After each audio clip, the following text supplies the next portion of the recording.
ఒకప్పుడు దేశ జనాభాను అరికట్టడానికి అనేక కార్యక్రమాలు రూపొందించేది ప్రభుత్వం. వాటితో చాలా వరకు జనాభాను నియంత్రించింది. ఒకప్పుడు కుటుంబానికి 5 లేక 6 మంది పిల్లలు ఉంటే అది నెమ్మదిగా 1 లేక 2 వరకు చేరింది. అయితే ఇప్పుడు డింక్ కల్చర్ అనే క్రొత్త ట్రెండ్ విదేశాలతో పాటు భారత్లోనూ చాలా వేగంగా విస్తరిస్తుంది. కుటుంబ నియంత్రణ కోసం ముగ్గురు వద్దు, ఇద్దరు ముద్దు అనే స్లోగన్ ఒకప్పుడు పాపులర్ అయితే, పిల్లలు వద్దు సంపాదనే ముద్దు అంటుంది ఈ నయా కల్చర్ డిఐఎన్కే సంస్కృతి. డ్యూయల్ ఇన్కమ్ నో కిడ్స్ అనే నినాదమే ఈ డింక్ కల్చర్ సిద్ధాంతం. ఒకప్పుడు విదేశాలలో ఈ సంస్కృతి ఉంటే అన్ని సంస్కృతులను ఉదార గుణంతో ఆదరించే భారతీయులు ఇప్పుడు ఈ డింక్ కల్చర్ను కూడా ఫాలో అయిపోతున్నారు.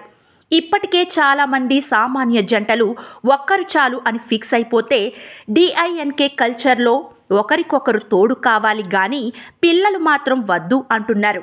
తమ కెరీర్ పైనే ఫోకస్ పెడుతూ ఇద్దరూ తమ అవసరాల కొరకు జాబ్ చేయడం, అనుకున్న చోటకు అనుకున్నదే తడవుగా విహరించడం, ఆర్థికంగా బలపడడం, కుటుంబ బాధ్యతలకు దూరంగా ఉంటూ బౌండ్లెస్ ఫ్రీడమ్ కోరుకోవడం. ఇదే కవితాత్మకంగా చెప్పాలంటే వినీలాకాశంలో విహరించడం వీరి ఉద్దేశ్యం. వారు అనుకున్న విధంగా పిల్లలను పెంచి పోషించడం అనేది తలకు మించిన భారంగా భావించడం ఒకటైతే, వారికి తగిన జీవితం ఇవ్వలేకపోతామన్నది మరో భావన. అన్నింటికన్నా ముఖ్యంగా ఈ ఉరుకుల పరుగుల జీవితంలోకి మరో జీవిని ఇబ్బంది పెట్టడం దేనికి అనేది కూడా ఒక ఆలోచన. ఈ ఆలోచన ఒక్కొక్కరిది ఒక్కో విధంగా ఉంది.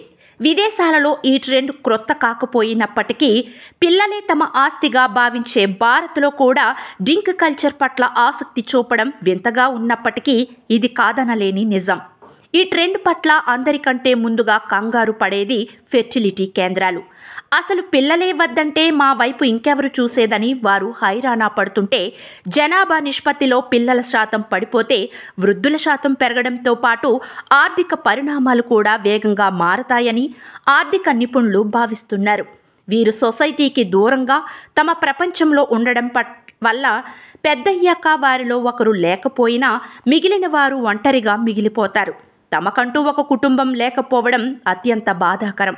ఈ కల్చర్ వైపు ఆకర్షించబడేవారు ఈ జీవిత సత్యాలు కూడా తెలుసుకుంటే జీవితాన్ని మరో విధంగా కూడా ముందుకు తీసుకెళ్లొచ్చు అనేది కొందరి భావన. ఇప్పటికే జపాన్ దేశంలో వృద్ధుల శాతం పెరగడంతో జనాభా పెంచడానికి జపాన్ చేయని ప్రయత్నం అంటూ లేదు. ఈ డింక్ కల్చర్ పర్యవసానాలు తెలియాలంటే మరో 20 సంవత్సరాలు ఆగాల్సిందే.